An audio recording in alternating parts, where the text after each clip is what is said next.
She's back! But technically, he's back. Malthus, the demon that's controlling the doll Annabelle and using it as a conduit in the first place. However, this film came out before Annabelle Creation did, so it was first. Though it did come out after The Conjuring did, so that was first.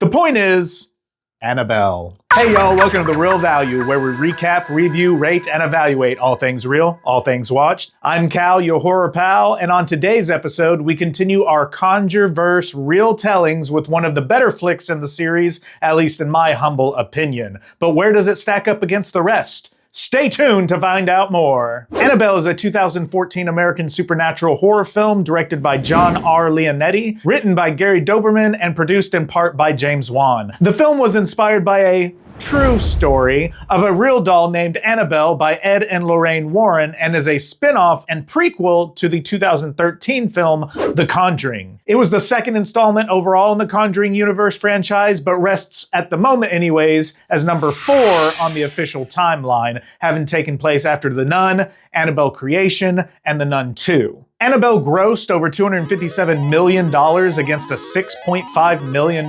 budget. Needless to say, those involved with this franchise make bank. The film focuses on the lore pertaining to the demon that haunts the Annabelle doll in the Conjuring films, Malthus. Funny enough, the film stars Annabelle Wallis as Mia, Ward Horton as John, and Tony Amendola as Father Perez. The film's critics were harsh on this one, probably especially because of it coming out after The Conjuring, which was arguably a game changer in the horror movie genre, and that came out all the way back in 2013. Annabelle scores a 28% on Rotten Tomatoes tomato meter, a 35% on their popcorn meter. On Letterboxd, it sits at a 2.5 out of 5, and on the movie database, it scores a 58%. But what's the real value of the flick?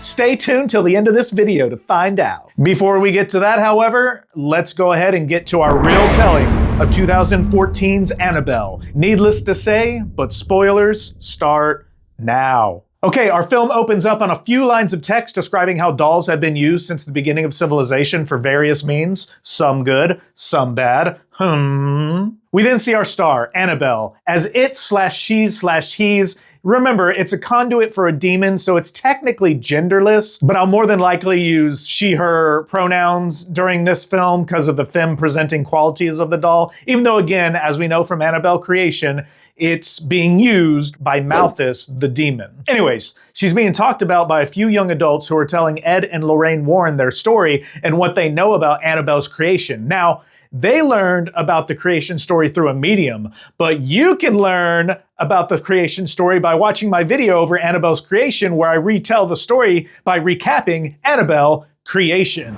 Watch here now or after this video. Like, share, subscribe. Okay, again, they're talking about the doll and recounting what they know to our famed demonologist and psychic, Ed and Lorraine Warren. We then see a church and get our title card, Annabelle Before Blackness. We pick up 1 year earlier in Santa Monica, California. A priest is giving a sermon while our protagonists, Mia and John, sit in the pews, thumb wrestling and being all cute and stuff, showing how much they're just so in love.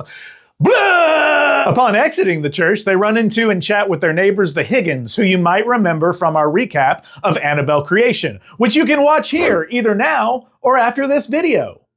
Like, share, subscribe. The couple then arrives home along with the Higgins, Pete, and Sharon. They discuss names that Mia and John might choose for their upcoming baby. They all laugh and just have the best time. Sharon says children are a blessing, and Pete counters, indeed they are, and then they learn to talk. Once the Higgins walk away, Mia mentions how they shouldn't bring up their own baby too much because the Higgins just lost their daughter not too long ago. Not through death. She actually ran away and joined up with some hippies. At least that's what they think. We know better, those of us that have seen Annabelle Creation. Watch, like, subscribe. We then see a news broadcast about the Manson family on television while Mia sews and John studies in the den. John then mansplains about how babies in utero can experience the outside world much more than anyone ever realized before. You see, he's a doctor in training and he's trying to give Mia some advice about not watching things like the Manson family murders on television because it could affect the baby in utero. But Mia's like, y'all didn't have to spend millions of dollars of research on that. You could have just asked us women about that, which is probably true. John then says something dumb that Mia doesn't like, and they have a little kerfuffle that isn't pertinent to the story, so blah. It does lead to John, however, giving Mia a gift. It's, yes, the creepy ass Annabelle doll. If you remember from Annabelle Creation, it's a limited edition collectible. And for some fucking reason, Mia collects all these dolls because who wouldn't want 1,000 dolls surrounding their newborn baby? After all, we definitely want to ensure trauma at the earliest age possible, don't we?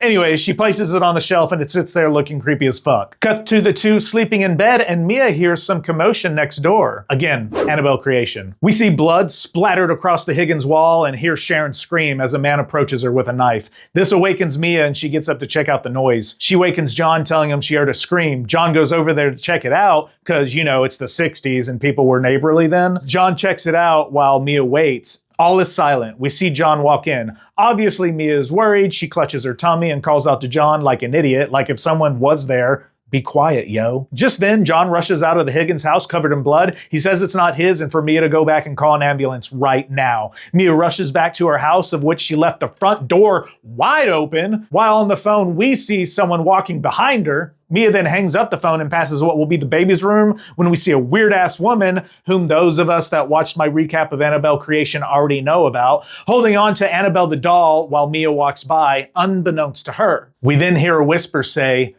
"I like your dolls."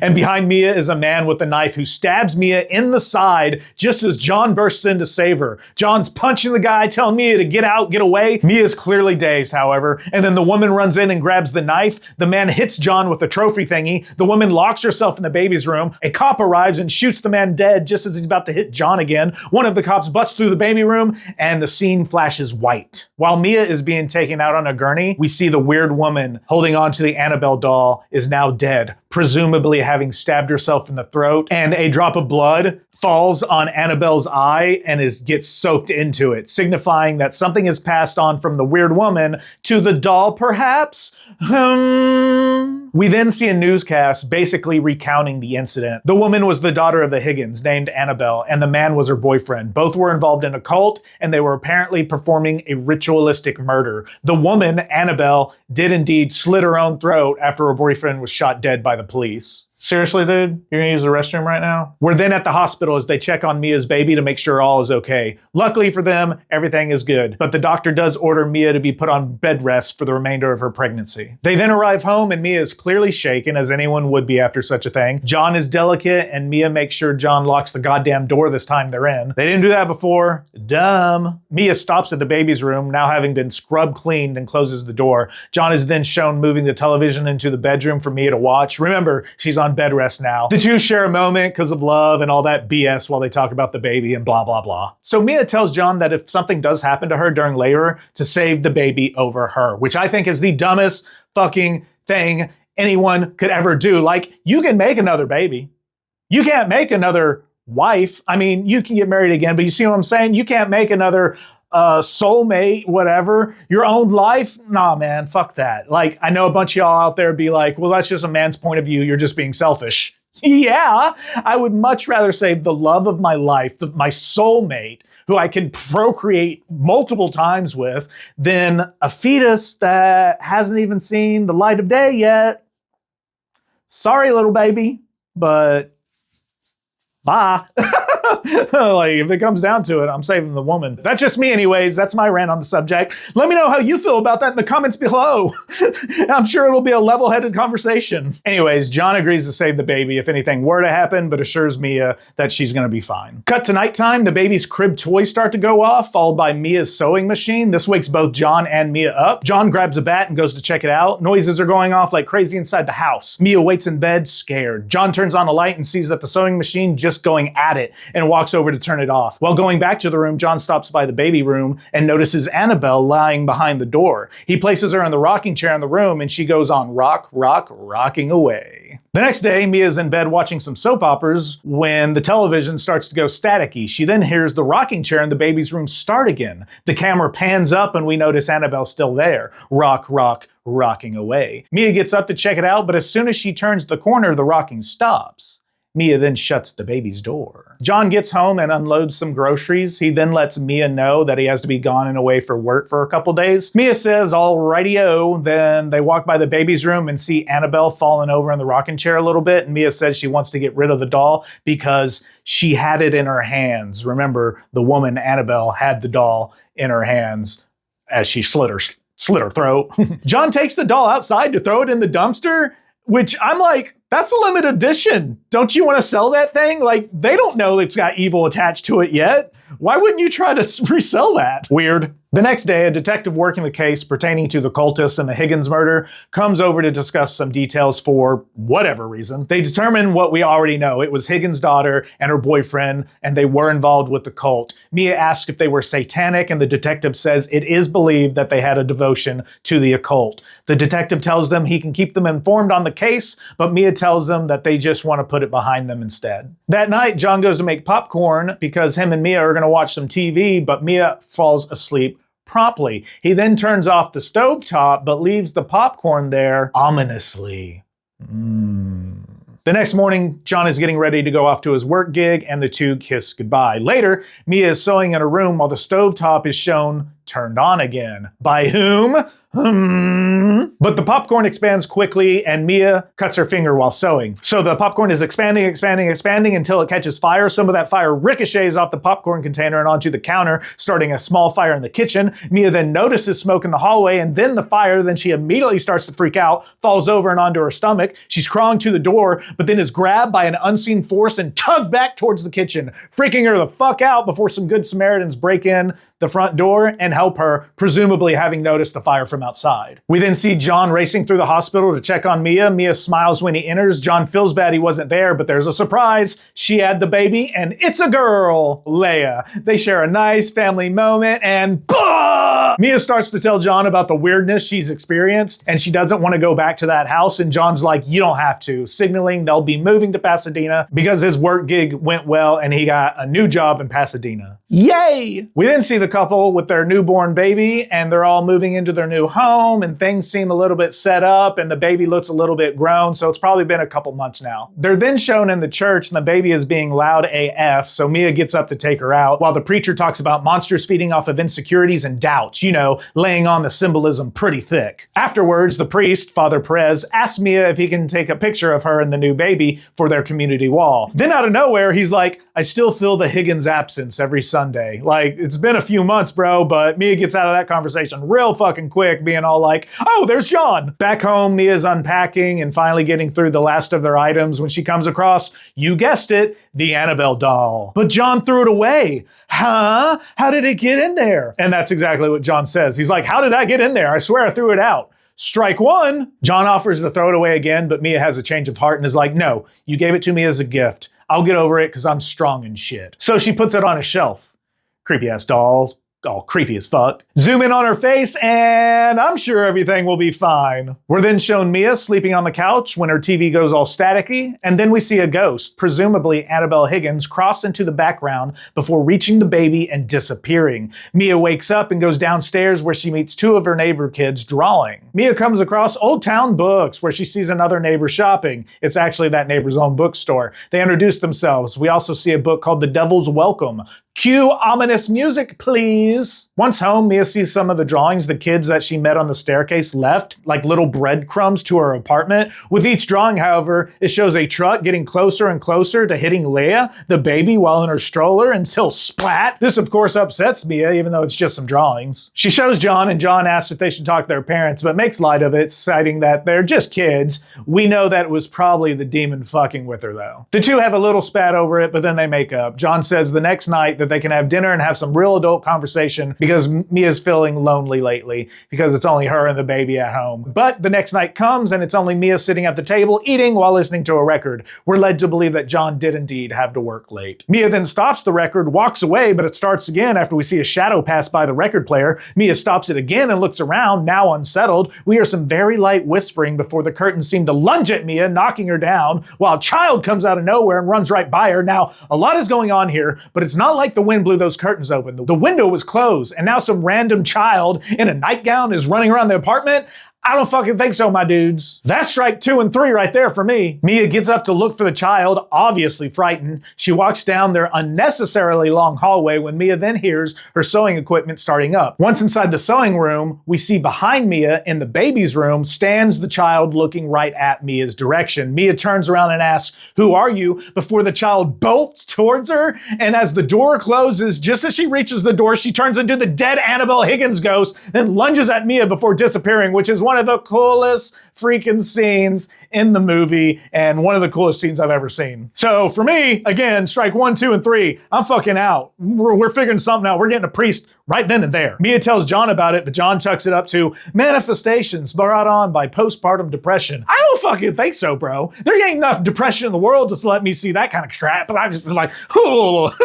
But John suggests that they talk to someone, but Mia's like, I'm not crazy. So they turn to the church. So we're shown them talking to Father Perez, and Father Perez is telling them how their marriage has had such a pendulum swing the past few months in terms of things they've had to go through, from the murder of the Higgins to the break-in at their house, to her stabbing, to their having the baby, to the fire in the old house, to Mia now seeing apparitions and shit. Like, goddamn, it makes my life seem hella boring. They walk out of the church and run into Evelyn, their neighbor and the one from the Old Town bookstore. They talk for a minute before departing. John goes to work. Mia and Leia go back home. Mia, while sewing, then hears her door open and close. She gets up to check it out, but no one seems to have come home. Mia takes Leia into her bedroom and places her down in the crib. The Annabelle doll just stares, and then we see the door close on its own. Later that night, it's storming. Mia goes downstairs into the basement to put some boxes away while Leia is napping. While in the basement, Mia hears a baby crying along with some other weird noises before an old-timey crib rolls itself out into the middle of the room. Out of nowhere, we then hear the baby's cry echoing louder and louder throughout the basement as Mia creeps closer and closer. Once she gets there, however, we just see a small bundle of rags, bloodied and empty. Then Mia goes to pick up the garbs and holy fucking shit, the demon grabs her wrist out of fucking nowhere. Mia runs away as we see the demon rise from behind the stroller, looking intently at Mia as she flees towards the elevator. But when it dings for her to get out, it opens to the same floor. Once, twice, then everything starts to rumble and shake and opens again to the basement floor. Mia also seems to have a marking on her arm from where the demon grabbed her. After the elevator opens up to the basement once more, Mia flees towards the exit and runs out the back up the stairs towards her apartment. The storm is raging on as she travels upwards. She drops her flashlight, looks below, and sees visions of the demon's hands. She runs up shouting, "Help me," before stopping, looking down the stairway where the demon sits in a ready-to-pounce position, before out of nowhere it appears right in fucking front of her face, upside down like. She runs away and into her apartment, busting through while hearing growls and thunderous beatings. The next day, she's shown with a bandage on her arm while sitting in the baby's room. She removes the bandage and the scar is fully healed and gone, like no wound was ever there. We then see her serving tea to the detective from before. She called him up, now more interested than ever in the occult side of the story concerning the Higgins girl, Annabelle, and her boyfriend's cult. Mia says she just wants some closure, and the detective brings what evidence he has on the case. Pictures of Annabelle Higgins when she was younger, and the picture looks just like the little girl that we saw in the apartment the other night. After more digging, the detective found that the murders actually weren't devotional, but they were trying to conjure, see what they did there, something up. When Mia asks what, the detective answers, the devil, the tooth fairy, who knows? He's trying to be funny, but he obviously hasn't seen how evil a tooth fairy can be. But you can by watching my video over Darkness Falls and the killer tooth fairy right now or after this video. Like, share, subscribe. The detective tries to reassure Mia, but while she's looking through evidence pictures, she sees the symbol that was on her arm painted in blood on the wall next to Annabelle Higgins' dead body. Mia also asks about the cult's name, and they call themselves the Disciples of the Ram, of which our demon in the story looks a lot like. Mia then goes to Evelyn's bookstore for our obligatory mid-horror movie research montage. Evelyn then shows her where she can find the book she needs. Evelyn doesn't think Mia is being haunted by a ghost, but is being preyed upon by a demon that wants a soul. They don't know what to do, and when Evelyn motions towards the book, Mia sees a suicide scar attempt on Evelyn's arm. She then tells her about her daughter dying, thus the attempt. And recounting the story, Evelyn recalls that as she lay there dying, she saw a vision of her daughter that told her it wasn't her time yet, thusly her still being alive. Basically, Evelyn assures Mia that she's not crazy and to do what she thinks is right and what she has to do for her and her family. On her way inside the building to her apartment, Mia drops her keys, sees a reflection of Annabelle in the doorway holding Leia, and Leia's stroller slides into the street before being hit by a garbage truck, like in the kids' drawings. Luckily, there were only a bunch of books in the stroller as Mia was holding Leia in her arms and using the stroller as a cart. Whew! Now, when I first saw that part definitely got me. I thought they killed off the freaking baby right then and there. Now, back to the research montage. Mia's reading. She comes across passages that says, the devil preys on the weak and the vulnerable. Mia then looks up at Leia and is like, oh no, you're weak and you're vulnerable. Mia whispers, but how do I stop it? She then hears rocking coming from the baby's room, followed by one of Leah's toys making noise. She investigates. She hears rumbling. The doors close and lock her in. She sees a shadow. Books begin to fall near Leah's head, like heavy books that could fuck up her soft spot. So Mia's looking under the door and seeing all this while suddenly the Annabelle doll falls and looks right at her. Okay, so Mia picks up a chair and breaks the door open before grabbing Leia. Leia or Leia? Sorry, I keep using those interchangeably. I forget which one it is. Leia or Leia. Right here, we see one of the coolest shots in cinema history. Not just horror history, cinema history, baby. This shot right here was so cool and unique. You gotta remember, this came out in 2014, so when I first saw it, it kind of blew my mind, I'm not gonna lie, but we see the Annabelle doll somehow having been moved from where it first fell to now sitting behind Mia while she's holding Leia, right? Then the Annabelle doll begins to lift up, and up into the air, seemingly levitating before we see a glimpse of the demon Malthus behind the doll itself. So cool, so awesome. Still get chills watching that scene. I love it. I love it. Mia screams. John gets home, runs in the apartment. All the furniture's been turned over, so they call Father Perez over that night. Father Perez asks to see the doll. Mia retrieves it ever so reluctantly.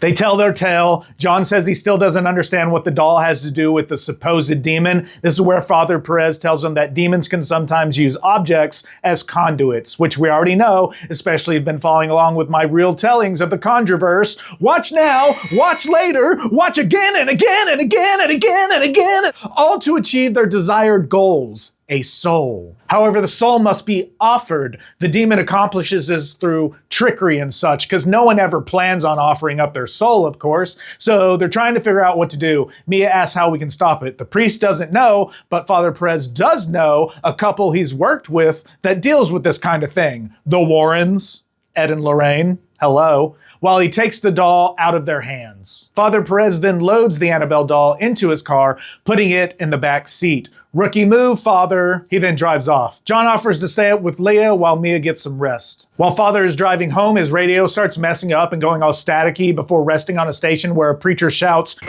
God have mercy on your soul!" I'm sure that's all a coincidence, though. As Father Perez makes it to the church, he retrieves the doll from the car and walks towards the holy building. But just before entering, he sees an apparition of Annabelle Higgins. He turns to enter the church, but is recalled backwards and thrown through the air, landing hard on the sidewalk, blood spilling everywhere. The ghost of Annabelle Higgins picks up the doll. John, a doctor, is shown at work where he finds Father Perez. We're then shown Evelyn, Mia, and Leia arriving home. Flashback to Father Perez in the hospital and John looking over him. That night, Evelyn and Mia are having tea and talking. Evelyn recounts how her daughter died. While Evelyn was driving, she fell asleep, etc., etc., etc. The two share a moment. Father Perez awakes in the hospital and immediately asks John about the doll. Evil, he says. Its presence. He saw and felt it, and how much it wants a soul. Then John goes, "Oh my God. Mia." John tries to call Mia, but we only hear static on the other end. There's then loud knocking at her door. Mia thinks she sees Father Perez, whose back is turned away from her, all creepily like. Mia then touches the apparition as it screams, "May God have mercy on your soul!" I love it. It's so good. Things then start to go berserk in their apartment, and Evelyn's like, "We need to get the fuck out of here," only in a more appropriate manner. Mia goes to fetch Leia, but she's gone, and all the dolls around the room have been defiled. There's loud noises noises on the ceiling, and they're both looking around before they see the demon crawling on the ceiling before it kicks Evelyn out of the apartment. Mia runs around trying to search for Leah, but can only hear her cries. In the living room, the Annabelle doll is back. Mia screams, "What do you want from me?" And the crayon rolls out of the baby's room. Mia then approaches. Now written all over the walls and on the ceiling is her soul. He wants her fucking soul, bro. Now Mia sees the Annabelle doll in the crib, picks up the doll, starts shaking it and yelling for it to give me back my baby before it beats the doll mercilessly and throws it hard across the room where the demon makes it look like she threw Leia across the room. Another scene that when I first watched was sick. Oh my God, it was good. But it was all just a trick. Mia continues to scream, "No, no, please, there has to be another way," and the dumbest way ever, by the way. But the demon replies, basically, there is another way. Your soul. So you don't want to give me Leia's soul? That's cool. I'll take yours. And he opens a window across the room from her. We see John arriving to the building and Evelyn getting up. Mia approaches the window saying, "Mommy's going to save you, Leah." John and Evelyn rush in just as Mia is about to jump out of the window because it wants a soul. So she's like, "All right, I'll give up my soul, save the baby." John begs her not to do this. She's about to jump out the window, but John grabs her before she falls. But Mia screams, but he needs a soul. We then see Evelyn step up to the plate, so to speak, and offers her own soul. She says, "This is what my daughter meant. This is what I'm here for." Offer her soul up to the demon? Doesn't that mean the demon will have her soul? She'll be in hell? Like, that doesn't seem like a fair trade to me. But she falls out of the window backwards with the Annabelle doll, sacrificing herself to save Leah, Mia, and John. Just then, the baby appears in the crib. We then hear a voiceover of Father Perez talking about love and sacrifice and about laying down one's life for their friends and all that jazz. And then we see another shot of Evelyn dead on the ground, but now the Annabelle doll is gone. Dun, dun, dun! Flash forward 6 months later, the couple are exiting church talking about where the doll may have gone with Father Perez because no one knows. We then see a person enter a shop looking for a gift for her daughter, a nurse, always helping people. And what does she see but the Annabelle doll right on top of the shelf? It's for the girls at the beginning of the film that were talking to Ed and Lorraine Warren about being haunted by the doll. We've come full circle, people. Cut to black and we get a text card talking about the real Annabelle doll that now sits in the glass case inside the artifact room of Ed and Lorraine Warren, which, if you weren't aware, looks way different than the film version. It's said to be blessed by a priest twice a month because evil can be contained but never destroyed, which was a quote by Lorraine Warren. And end. No mid-credit scenes in this one, folks. So check it. This, though not critically adored, is one of my favorites from the franchise. It was the second movie released in the franchise right after the Conjuring film, but I think that more than anything, the jump scares in this movie are chef's kiss. I have a love-hate relationship with jump scares, as many of you know, but I think this movie does them right. Yes, sometimes, most of the time, they rely on loud music and bangs, but more importantly, they come out of nowhere and they truly surprise you. Like when the demon is on the stairs and then all of a sudden appears upside down in front of you, or when the little girl Annabelle turns into the adult ghost Annabelle when it's chasing after Mia, is fucking good, man. And you gotta remember, this movie came out in 2014, which doesn't seem that long ago, 11 years, right? But it has one of the coolest demon reveal scenes in horror history, in my personal opinion. When the demon Malthus is shown raising the Annabelle doll up and then casually moving from behind it, to me, that was one of the most awesome reveals ever seen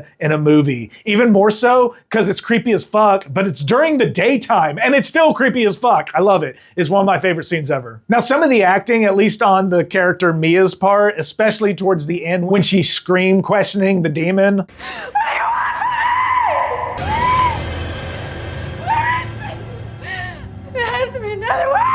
That was a little much. But hey, how would you act if a demon was out to get the soul of either you and or your baby, huh? Walk a mile in someone else's shoes, eh? But other than that, I think most of the acting is pretty solid for a flick like this. I think the CGI and effects still hold up today, 11 years later. 11 years later. God.